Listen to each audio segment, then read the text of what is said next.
Hello everyone, welcome to Magnet Brains. मैं Abhishek Kumar. Magnet Brains अकेला एक ऐसा प्लेटफॉर्म जो complete NCERT book, NCERT exemplar और बेस्ट पब्लिशर्स की बुक आपको कंप्लीट थ्योरी और कंप्लीट सॉल्यूशंस के साथ प्रोवाइड करते हैं। इसी के साथ में अकेला एक ऐसा प्लेटफॉर्म जो आपको तैयारी करवा रहा है एनटीएससी एग्जाम, ओलंपियाड एग्जाम्स की।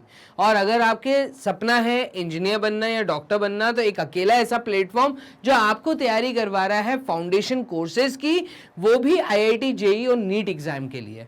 तो चलिए हम लोग स्टार्ट करते हैं इस वीडियो को। तो ये वीडियो है काम की क्लास 6 स्टूडेंट्स आपके लिए।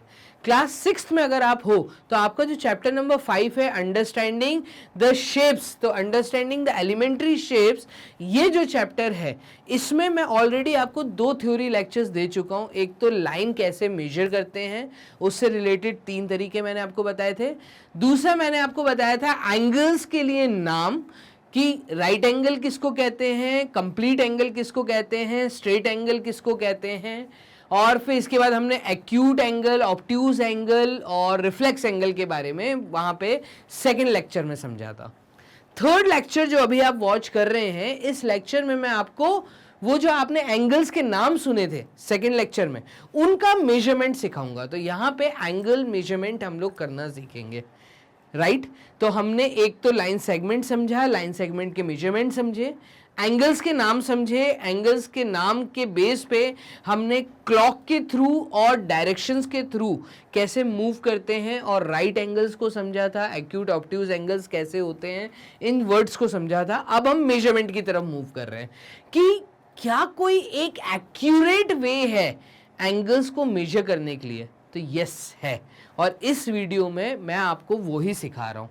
छोटी सी वीडियो है, अराउंड 20 मिनट्स 25 मिनट्स की ये जो वीडियो है, आप इसको पूरा वॉच करिए। यहाँ पे आप हो जाएंगे मास्टर कंप्लीट तरीके से एंगल मेजरमेंट करने के लिए। क्लियर। और इसके बेस पे फिर आप एक्सरसाइज 5.4, 5.5 उसके आगे चीज़ों को सॉल्व कर सकते हैं। डन। तो चलिए स्टार्ट करते हैं इस वीडियो को। तो सबसे पहले तो हम आ जाते हैं वर्ड एंगल्स। तो एंगल हमने वर्ड समझा था। देखिए एंगल का मतलब क्या होता है, जब कोई वर्टेक्स फिक्स होता है। मैं कह रहा हूं ये मेरा एक वर्टेक्स है, ठीक है, और इस वर्टेक्स पे हम कह रहे हैं कि 2 रेज निकल रही हैं। तो अगर ये मेरा वर्टेक्स है, इस वर्टेक्स से अगर मेरी कोई 2 रेज निकल रही हैं, तो इन रेज को से बनने वाला जो एक एंगल है इस वर्टेक्स पे, इससे बनने वाला ये जो स्पेस है, इसी को हम एंगल कहते हैं। क्लियर। अब एंगल को मेजर करना आना चाहिए, तो बेसिकली एंगल मेजरमेंट हम यहाँ सीखेंगे, ठीक है। तो the measurement of the angles we can do it with a protractor. अब ये एक नया वर्ड आपको इंट्रोड्यूस कराया गया है, और ये वर्ड है प्रोटेक्टर। क्लियर। अब प्रोटेक्टर ये आपको कहाँ मिलेगा, तो ये किसी भी स्टेशनरी पे आपको इजीली अवेलेबल रहता है, या अगर आपके पास ज्योमेट्री बॉक्स आप परचेस करते हैं। मैंने आपको जब लाइन मेजरमेंट सिखाया था तब मैंने आपको कहा था ज्योमेट्री बॉक्स परचेस कर लीजिए। जल्दी से मुझे कमेंट बॉक्स में बताइए किन के पास ज्योमेट्री बॉक्स है, ठीक है। ज्योमेट्री बॉक्स में एक आपको प्रोटेक्टर मिलेगा। प्रोटेक्टर से देखने में कैसा होता है, तो एक हाफ डी शेप, मतलब एक हाफ सर्कल में अगर बोल दूं, सेमी सर्कल टाइप का एक शेप, ऐसा आपको एक प्लास्टिक का छोटा सा पार्ट, छोटा सा टूल आपको आपके ज्योमेट्री बॉक्स में देखने को मिलेगा। डन। अब इसी चीज को हम प्रोटेक्टर बोलते हैं, और कोई भी एंगल अगर मुझे मेजर करना है, एक्यूरेट मेजरमेंट चाहिए, तो इस प्रोटेक्टर का यूज किया जाता है। Clear. The measure of an angle we call our measurement as a degree measurement. तो हम जो भी एंगल यहां मेजर करने वाले हैं, जैसे हमें एक एंगल ये दिया है मान लीजिए, और हमें इसको अगर मेजर करना है, तो हम इस प्रोटेक्टर को जब इस एंगल के ऊपर रखेंगे मेजर करने के लिए, तो हम कहेंगे हम यहाँ पे डिग्री मेजर कर रहे हैं। हम ये मेजर कर रहे हैं कि अगर ये पॉइंट फिक्स है और अगर ये रे फिक्स है, तो दूसरी रे इस रे से कितनी डिग्रीज दूरी पे है। ये जो डिग्री मेजर करने का तरीका है, ये जो मेजरमेंट करने का तरीका है, इसी को हम कहते हैं डिग्री मेजरमेंट। अब क्योंकि हमें पता है एक कंप्लीट सर्कल कैसे बनता है, एक सर्कल के अंदर एक फिक्स पॉइंट होता है। इसे फिक्स पॉइंट पे अगर मैं इस लाइन को फिक्स कर दूं, ये रेडियस है, और इसको अगर मैं रोटेट करके इसी के जगह पे वापस आऊं, मतलब मैं एक पूरा रोटेशन लेके अगर यहीं पे रिटर्न आ जाऊं, ठीक है, तो ये जो एक कंप्लीट रेवोल्यूशन कहलाता है, कंप्लीट रेवोल्यूशन, जो कि इक्वल होता है, अभी आपने पिछले वीडियो में थ्योरी लेक्चर में समझा, 360 डिग्री के बराबर होता है। डन। तो एक रेवोल्यूशन क्योंकि 360 डिग्री का होता है, तो one complete revolution is divided into 360 equal parts, और इसी रेवोल्यूशन को अगर मैं 360 पार्ट्स में बांट दूं तो each part is a degree.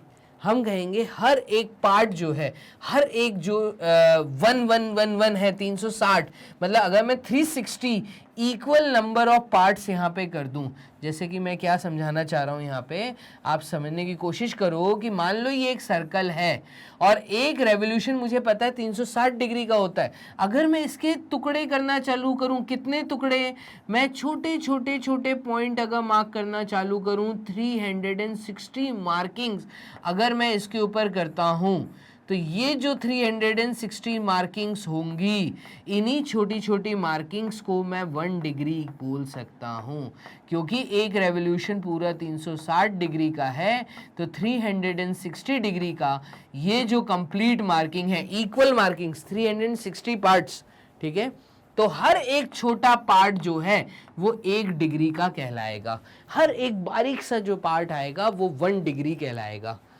Each part is a degree. We write 360 degree to say 360 degrees. इसको अगर बोलने का तरीका हम देखें तो इसको बोलने का तरीका इन्होंने सिखाया है, वो है 360 डिग्री। ये जो छोटा सा ऊपर एक पॉइंट टाइप लगा है, ठीक है, इसी को हम डिग्री कहते हैं। ये एक सिंबल है डिग्री बताने के लिए, जो कि पावर्स में ऊपर लगता है। डन। तो आपने अभी क्या समझा, आपने ये समझा कि हम जो लेक्चर स्टार्ट कर रहे हैं, इस लेक्चर में मैं आपको एंगल्स कैलकुलेशन करना सिखाऊंगा, कैसे एंगल्स को मेजर किया जाता है। और इसी मेजरमेंट में सबसे पहली चीज मैंने आपको ये बताई कि मार्केट में एक हाफ सर्कल अवेलेबल होता है जिसको आप प्रोटेक्टर बोलते हैं, जो कि किसी भी स्टेशनरी शॉप पे इजीली अवेलेबल है। आप या तो वहां से परचेस करिए, या आप स्टेशनरी से ज्योमेट्री बॉक्स लेंगे तो ज्योमेट्री बॉक्स में अलग से प्रोटेक्टर आता है। तो प्रोटेक्टर आप जब लेंगे तो वो एक हाफ सर्कल जैसा आपको दिखेगा, ठीक है, और इसी से आप एंगल मेजरमेंट करते हैं। और यहाँ पे क्योंकि एक रेवोल्यूशन 360 डिग्री के बराबर है, 360 डिग्री का होता है, तो अगर मैं एक सर्कल को 360 छोटे छोटे पार्ट्स में बांट दूं तो यहाँ पर आपके पास 1 डिग्री का आप एक पार्ट बोल सकते हैं जो सर्कल के अंदर आपको मिल सकता है। तो ये एक छोटी सी बातें थी जो हमने एक इंट्रोडक्शन लिया और चीज़ों को स्टार्ट किया। अब यहाँ पे हम आ जाते हैं, how many degrees are there in a half revolution. अब मान लीजिए कि मैं कह रहा हूँ मैंने अपने सर्कल को 360 टुकड़ों में बांटा है, तो अगर मैं हाफ रेवोल्यूशन करता हूं, क्योंकि ये जो कंपास, ये जो आप प्रोटेक्टर देखते हैं, ये हाफ होता है, तो कितने पार्ट्स मिलेंगे आपको हाफ रेवोल्यूशन के अंदर। आपने पूरे सर्कल को 360 डिग्रीज में बांटा है, अभी पीछे हमने पढ़ा था, तो हाफ रेवोल्यूशन के अंदर कितने पार्ट्स मिलेंगे, हाफ रेवोल्यूशन के अंदर मुझे मिलेंगे 180 पार्ट्स। हाउ मेनी डिग्रीज, तो मैं कहूंगा 180 डिग्री। इसलिए हमारा जो स्केल आप प्रोटेक्टर देखते हैं वो 0 डिग्री से चालू होता है और 180 डिग्री पे अंत होता है, and vice versa. Vice versa का मतलब अगर 0 डिग्री यहां से चालू है तो इधर 180 डिग्री पे एंड होगा। क्लियर है? तो ये चीज हमने देखी।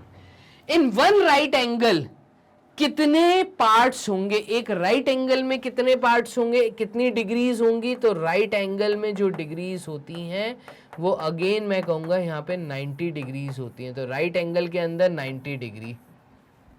इन वन स्ट्रेट एंगल, एक सीधे एंगल में, एक जो स्ट्रेट एंगल होता है, स्ट्रेट एंगल हम कहते हैं 180 डिग्री को, इसीलिए हम स्ट्रेट एंगल 180 डिग्री को सेकंड थ्योरी लेक्चर में बार बार बोल रहे थे, और एक्सरसाइज 5.2 5.3 में भी हमने ये चीजों का यूज किया। डन।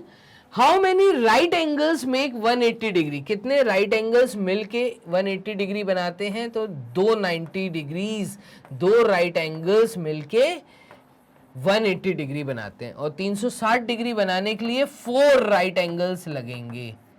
डन। तो ये कुछ सवाल थे जो इन्होंने हमसे पूछा, हमें बहुत अच्छे से समझाने के लिए। आगे बेसिकली हम वही समझने वाले हैं। डन। तो यहाँ पे चलते हैं हम आगे अब थोड़ा सा इसके डेप्थ में। प्रोटेक्टर दिखता कैसे है, ध्यान दो इस पे। इस प्रकार से ये आपके ज्योमेट्री बॉक्स में एक हाफ डी आपको नजर आएगा। अब इस हाफ डी के अंदर देखो, हाफ डी, अब इसको तुम लोग डी मत बोलना, क्लियर। तो ये हाफ डी शेप का बनता है, मतलब हाफ सेमी सर्कल है। अभी देखो हमने पीछे क्या समझा, हमने ये समझा था कि एक रेवोल्यूशन, जो एक पूरा सर्कल होता है, सर्कल 360 डिग्री का होता है। अगर सर्कल में मैं छोटे छोटे बराबर टुकड़े करूं, ये देखो एकदम बारीक छोटे छोटे टुकड़े अगर मैं करना चालू करूं, तो ये हर एक टुकड़ा जो है ये 1 डिग्री को डिनोट कर रहा है यहाँ पे, राइट। अब क्योंकि हमने हाफ सेमी सर्कल लिया है, ठीक है, जिसको हम प्रोटेक्टर बोल रहे हैं, ये टूल का नाम प्रोटेक्टर है, इसमें ये जो छोटे छोटे पार्ट्स हैं ये हाफ लिया है, सर्कल का आधा लिया है, इसलिए ये 180 डिग्री है। देखो यहां से ये 0 डिग्री से चालू होता है, और 0 डिग्री से चालू जब स्केल होगा तो 0, 1, 2, 3, 4, 5, 6, 7, 8, 9, 10, इसलिए यहाँ पे देखो ये 10 आया। 10 degree, 20 degree, 30 degree, 40 degree, 50 degree, 60 degree, 70 degree, 80 degree and 90 degree, 100 degree, 110 degree, 120, 130, 140, 150, 160, 170 and 180। आप देख रहे हैं 0 से अगर स्केल चालू करता हूं तो यहां पे 180 डिग्री आ रहा है। तो अगर मैं राइट से लेफ्ट की तरफ आता हूं तो 0 से 180 का स्केल बना है, लेकिन अगर मैं राइट से, ठीक है, मैं अगर लेफ्ट से राइट की तरफ जाता हूं तो आउटर स्केल देखो ये 0 डिग्री है। 0 डिग्री से लेके बाहर के स्केल पे आप यहां नोटिस कर रहे हैं ये 180 डिग्री बना है। सर अब 2 स्केल क्यों दिए हैं?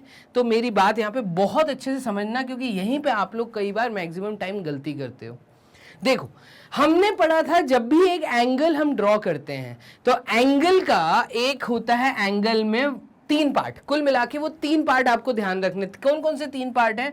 तो जब भी कोई एंगल बनता है तो एंगल में एक वर्टेक्स होता है। डन। जब भी कोई एंगल बनता है, तो एंगल में वर्टेक्स होता है। ये जो वर्टेक्स है, ये वर्टेक्स इस सर्कल का, क्योंकि ये सेमी सर्कल लिए हमने, यहां पे सेंटर पॉइंट दिखाएगा। इस पॉइंट को हम प्रोटेक्टर के ऊपर फिक्स्ड पॉइंट मान लेते हैं। यही वर्टेक्स प्रोटेक्टर के ऊपर एक फिक्स्ड पॉइंट, ये जो M लिखा हुआ है यहां पर, हम इसको M मान लेते हैं। डन। अब यहां पे आप किसी भी एक रे को, इस रे को हम कहते हैं आर्म। डन। तो ये भी एक आर्म है, ये भी एक आर्म है, ये भी एक रे है। इस रे के यहाँ पर ये जो एरो बनाया जाता है, इसका मतलब है हम इस लाइन को, इस रे को कितना भी एक्सटेंड कर सकते हैं, बट ये पॉइंट फिक्स है। जो पॉइंट फिक्स है वो सर्कल के अंदर, ध्यान से देखना, सर्कल के अंदर ये जो सेंटर पॉइंट है इसको हम मान के चलते हैं वर्टेक्स, जो कि फिक्स्ड रहता है। अब हमें अगर ये एंगल मेजर करना है तो मैं आगे मेजरमेंट सिखाने वाला हूं। मैं अभी आपको सिर्फ प्रोटेक्टर समझा रहा हूं, प्रोटेक्टर में कितने पार्ट्स हैं। तो प्रोटेक्टर में एक सेंटर पॉइंट है। डन। इस सेंटर पॉइंट पे आपको एक लाइन, यहां पे एक आपको एक हॉरिजॉन्टल लाइन नजर आ रही है। ये जो हॉरिजॉन्टल लाइन है इसको हम कहते हैं बेस लाइन। क्या कहते हैं? इसको हम कहते हैं बेस लाइन।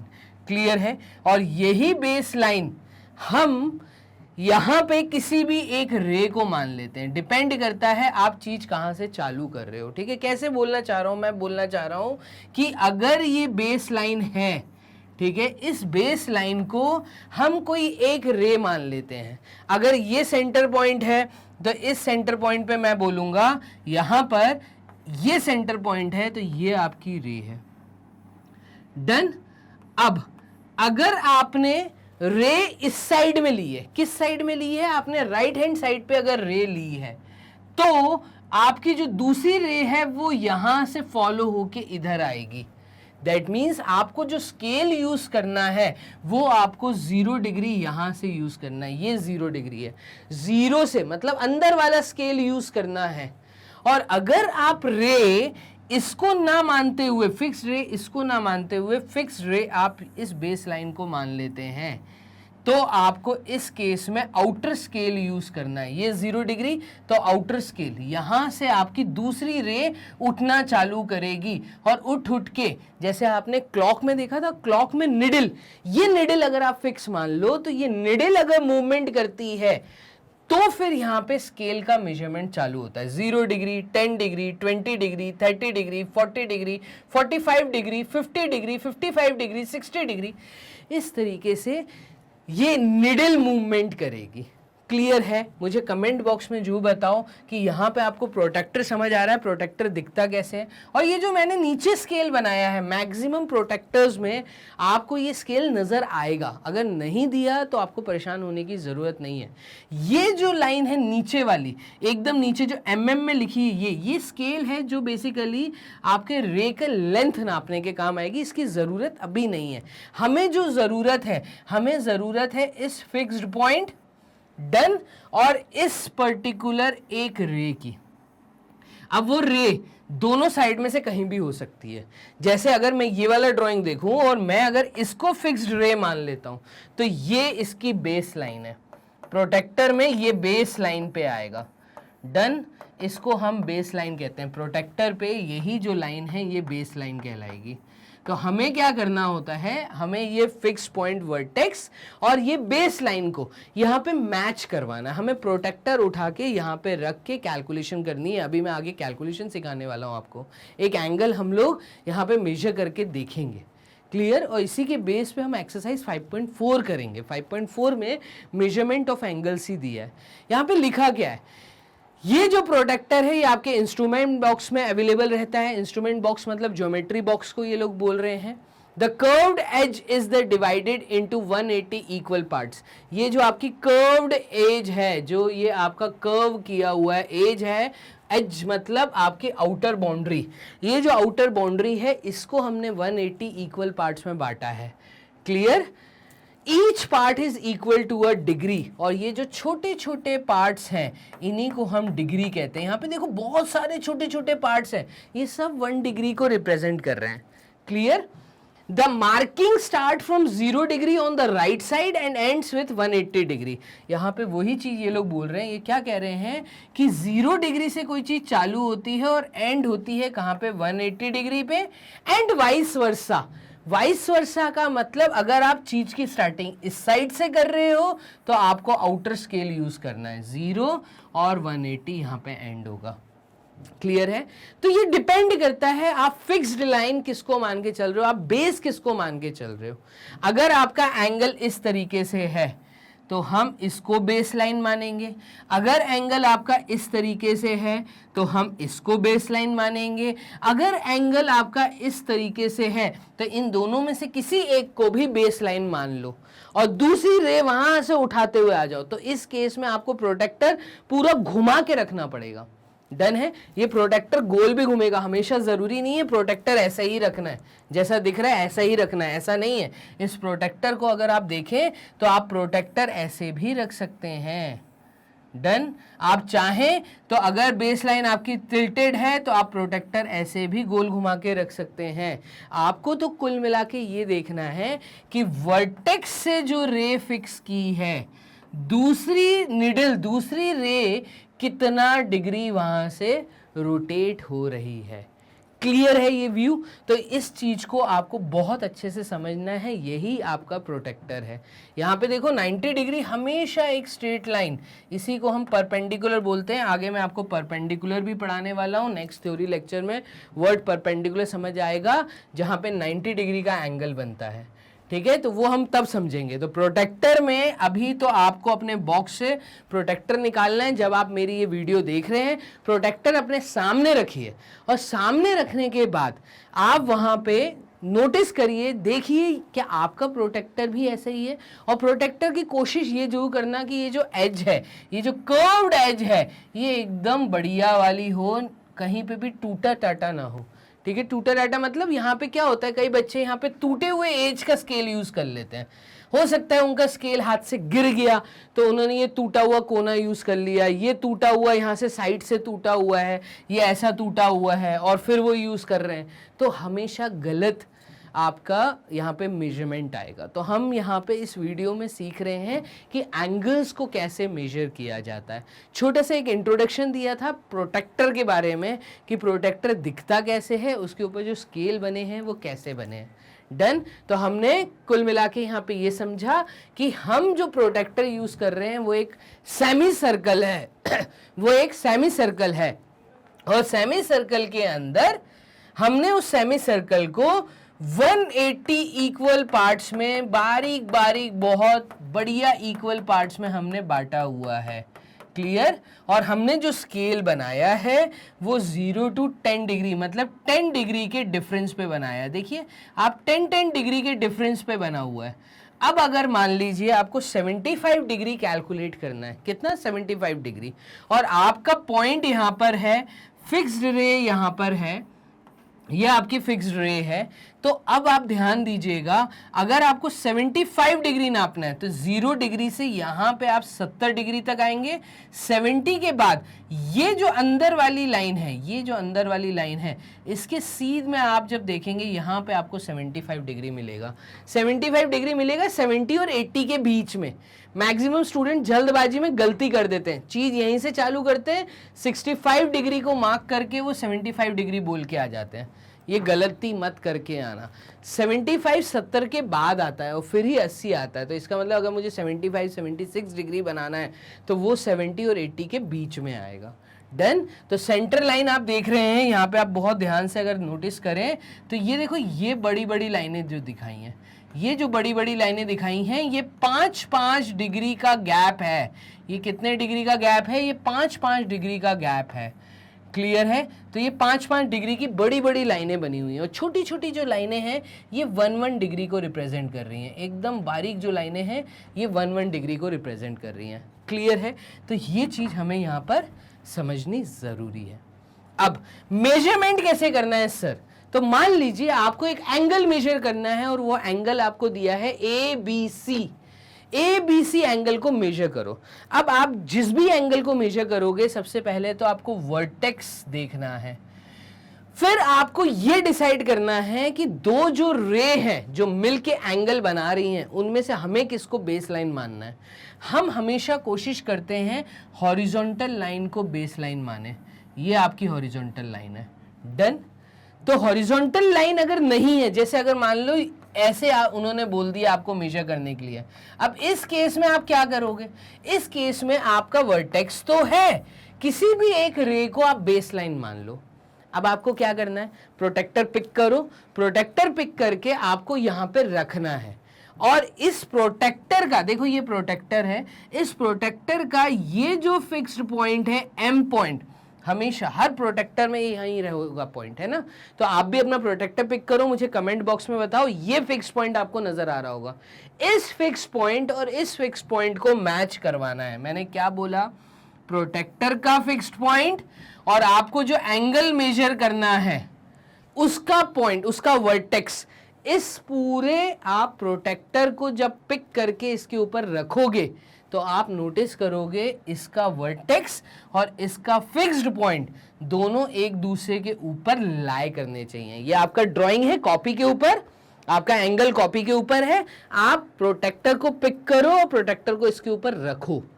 रखने के बाद प्रोटेक्टर का जो फिक्स्ड पॉइंट और जो आपका एंगल मेजर करना है उसका जो वर्टेक्स है वो एक दूसरे के ऊपर आना चाहिए। इतना हो गया। अब आपको प्रोटेक्टर को सेट करना है साइड से। प्रोटेक्टर को सेट करना है। आपको क्या सेट करना है? ये जो इसकी बेस लाइन है, इस बेस लाइन को मैच करवाना है। इस बेस लाइन को किससे मैच करवाना है? इस बेस लाइन को प्रोटेक्टर के बेस लाइन से मैच करवाना है। क्लियर है ये चीज? देखिए ये आपका सी पॉइंट है, यहां पे भी आपका सी पॉइंट है। तो अब आप देखो, आपने बी पॉइंट को सी पॉइंट से मैच करा दिया। ये जो एम लिखा है, ये एम बेसिकली प्रोटेक्टर के ऊपर लिखा है, और जो बी पॉइंट है वो इसके नीचे है।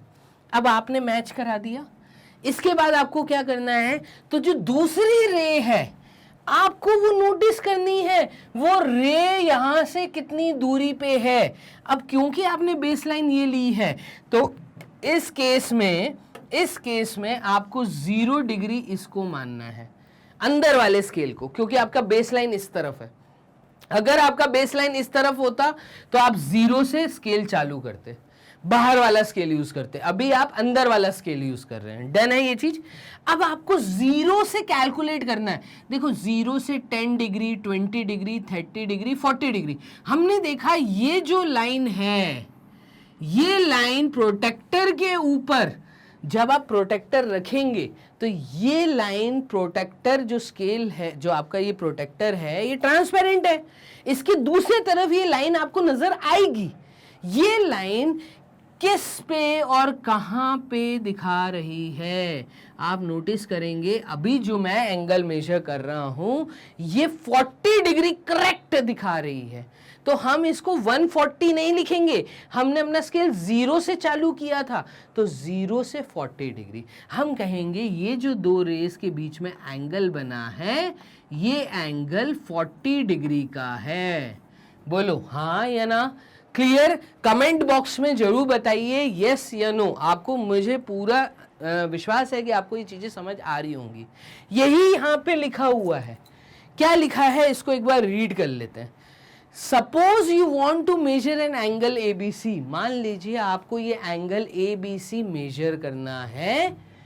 Place the protractor so that the mid point M, protractor का जो मिड पॉइंट है, of its straight edge lies on the vertex B। वो किसके ऊपर लाई करे, वो वर्टेक्स B के ऊपर लाई करे। ये जो वर्टेक्स B है इसके ऊपर ये M पॉइंट लाई करना चाहिए। डन। Adjust the protractor. अब आपको प्रोटेक्टर को एडजस्ट करना है। कैसे एडजस्ट करना है, so that BC line segment, ये जो BC है, C तक ये लाइन सेगमेंट कहलाएगी, इसके बाद ये रे कहलाएगी, ये एरो रे कहलाएगी।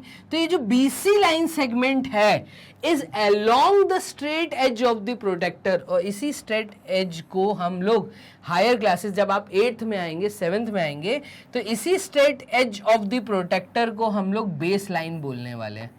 क्या बोलने वाले हैं? Base line. तो मैंने आपको अभी 6th क्लास में बता दिया कि ये जो प्रोटेक्टर का नीचे का हॉरिजॉन्टल लाइन है, इस पूरी लाइन को हम बेस लाइन कहते हैं।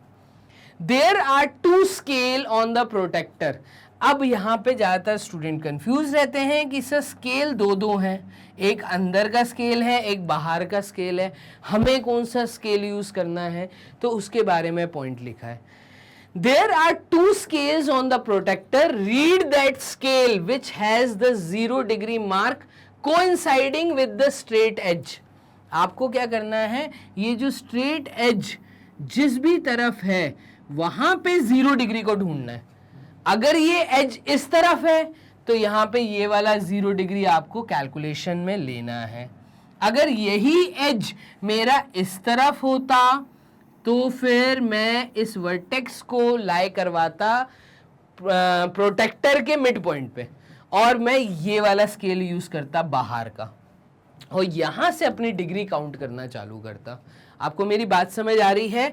तो यहां पे यही चीज इन्होंने लिख के दी है। Which has the 0 degree mark coinciding with the straight edge. इस स्ट्रेट एज के साथ 0 डिग्री आपको कहां दिख रहा है, वहां से आप कैलकुलेशन को स्टार्ट करो। ठीक है। The mark shown by BA, जो मार्क BA इस स्केल के नीचे दिखा रहा होगा, आपने जब प्रोटेक्टर रखा होगा तो ये एंगल का जो BA लाइन सेगमेंट है ये इस प्रोटेक्टर के नीचे जिस भी मार्क को दिखा रहा है उस मार्क को आप पेंसिल का यूज करके यहां पे मार्क कर दीजिए। डन। और इसको पिक कर लीजिए। तो आप या तो एंगल बना भी सकते हैं या जो एंगल बनाया दिया है उसको आप मेजर भी कर सकते हैं। यहाँ से जब मैं इस रे को चेक कर रहा हूँ तो ये रे मुझे इस लाइन को दिखा रही है और ये लाइन 140 को कोइंसाइड कर रही है। 140 के नीचे 40 है यहाँ पे, तो 0 डिग्री टू 40 डिग्री, ये जो आपका पूरा एक एंगल बना है ये 40 डिग्री तक गया है। तो यही यहां पे लिखा है, the mark shown by BA on the curved edge give the degree measure of the angle. इतना आसान है। Clear? We write measurement of angle ABC, M angle ABC। कई स्टूडेंट यहां पे कंफ्यूज रहते हैं, सर एंगल ABC तो समझ आ गया, ये इसके आगे M क्यों लिखा है? M इसलिए लिखा है क्योंकि हम बता रहे हैं मेजरमेंट, तो मेजर एंगल ABC, हम मेजरमेंट ही तो कर रहे हैं। इस वर्ड मेजर के लिए हमने छोटा m यूज किया, तो m एंगल ABC का मतलब है measurement of the angle ABC is equal to 40 degree. यहां तक जो एंगल बना ये 40 डिग्री बना, इसलिए मैं इसकी वैल्यू लिखूंगा, ये 40 डिग्री आया। डन? कमेंट बॉक्स में जो बताइएगा। और सिंपली हम लिखेंगे, अगर आपको m भूल जाते हो लिखने तो परेशान होने की जरूरत नहीं, आप simple angle ABC equal to 40 degree लिख सकते हैं। आपको बस ध्यान ये रखना है, जब भी आप एंगल लिखो आपको कैलकुलेट करना है एंगल ABC। ये जो सेंटर पॉइंट है, जो भी आप एंगल का मेजरमेंट करके दिखा रहे हो, इसके सेंटर में जो लेटर लिखा है ये आपके एंगल का वर्टेक्स होना चाहिए। इस चीज को दिमाग में जो याद रखना, कई स्टूडेंट यहां पे मिस्टेक करते हैं। डन? वो कई बार जल्दबाजी में एंगल BAC लिखकर आ जाते हैं, या जल्दबाजी में एंगल CAB लिखकर आ जाते हैं। ठीक है, तो आपको ये गलतियां नहीं करनी। B जो है वो वर्टेक्स है, तो B हमेशा सेंटर में रहेगा। इस केस में आप चाहें तो एंगल ABC बोलें या एंगल CAB बोलें, इसमें कोई इशू नहीं है। ये भी सही है, ये भी सही है। बस ध्यान ये रखना है, CBA, angle CBA angle CBA भी सही है। देखिएगा CBA ABC, B अगर सेंटर में है, दैट मीन्स ये वर्टेक्स को शो कर रहा है। यहां पे हम कहेंगे फाइनली हमने एंगल मेजर कर लिया। तो पूरी उम्मीद करता हूं कि आपको ये एंगल मेजरमेंट बहुत अच्छे से समझ आ गया होगा। जब आप क्वेश्चन सॉल्व करेंगे एक्सरसाइज 5.4 के, तो जितना मैंने सिखाया इन चीज़ों का अगर आप यूज़ करते हैं तो आपके लिए काम हो जाएगा बहुत आसान। क्लियर? तो यहाँ पे हमने फाइनली मेजरमेंट ऑफ एंगल को सीख लिया। अब मैग्नेब्रेन्स की वेबसाइट पे जब आप विजिट करेंगे तो ये अकेला एक ऐसा अच्छा तरीका जहां पे आप वीडियोस को प्रॉपर अरेंज्ड वे में देख सकते हैं। एक अरेंज्ड वे में NCERT theory, NCERT examples, NCERT की एक्सरसाइज के सॉल्यूशंस, NCERT एग्जाम्पलर बुक के सॉल्यूशंस, मोस्ट इंपॉर्टेंट क्वेश्चन, सब कुछ एक अरेंज मैनर में मिलता है। तो गूगल राजा के पास जाके टाइप करिए magnabrains.com, जहां पे आप आसानी से सारे वीडियोस को एक अरेंज फॉर्मेट में देख सकते हैं। ठीक है, और वो भी विदाउट एनी एडवर्टाइजमेंट। किसी तरह की कोई फीस आपको पे नहीं करनी, कोई कूपन कोड नहीं लगाना, किसी तरह की कोई सब्सक्रिप्शन फीस पे नहीं करनी। 100% फ्री एजुकेशन सिर्फ मैग्नेब्रेन्स के प्लेटफॉर्म पे। क्लियर है ये चीज? मैग्नेब्रेन्स के साथ जुड़े रहिए, और जितनी भी रीसेंट वीडियोस अपलोड हो रही हैं यूट्यूब पे वो आपको पहले नोटिफिकेशन मिले। तो फर्स्ट नोटिफिकेशन पाने के लिए आपको चैनल का बेल आइकन दबाना बहुत ज़रूरी है। ठीक है, तो आप अगर अभी यूट्यूब पे वॉच कर रहे हैं तो बेल आइकन प्रेस कर दीजिए। किसी भी इंफॉर्मेशन के लिए, एजुकेशनल इंफॉर्मेशन या स्ट्रेस फ्री टाइम टेबल कैसे फॉलो करें, मोटिवेशनल लेक्चर्स आपको सुनने हैं, आपको हायर क्लासेस की तैयारी करनी है, तो आप हमें फॉलो कर सकते हैं ट्विटर पे, इंस्टा पे, फेसबुक पे, टेलीग्राम पे। तो आपके लिए सारे ऑप्शंस ओपन हैं, सारी जगह पे 100% फ्री एजुकेशन ही आपको प्रोवाइड हो रही है। प्ले स्टोर से आप मैग्नेब्रेन्स का ऐप डाउनलोड करके हमारे साथ आप मोबाइल से भी जुड़े रह सकते हैं। तो अब आप 24/7 हमारे साथ प्ले स्टोर के थ्रू, ऐप के थ्रू भी जुड़ सकते हैं। डन। मैग्नेट ब्रेन्स पे क्वालिटी एजुकेशन अवेलेबल है, सारी बेस्ट फैकल्टी, सारा बेस्ट मटेरियल आपको सिर्फ मैग्नेट ब्रेन्स के प्लेटफॉर्म पे मिलेगा 100% फ्री एजुकेशन के साथ। डन। बस इतना ही, यहाँ पे मैं आपसे लेता हूँ विदाई और मिलते हैं आपको एक्सरसाइज 5.4 में। तब तक के लिए अपना ध्यान रखो। Bye and take care.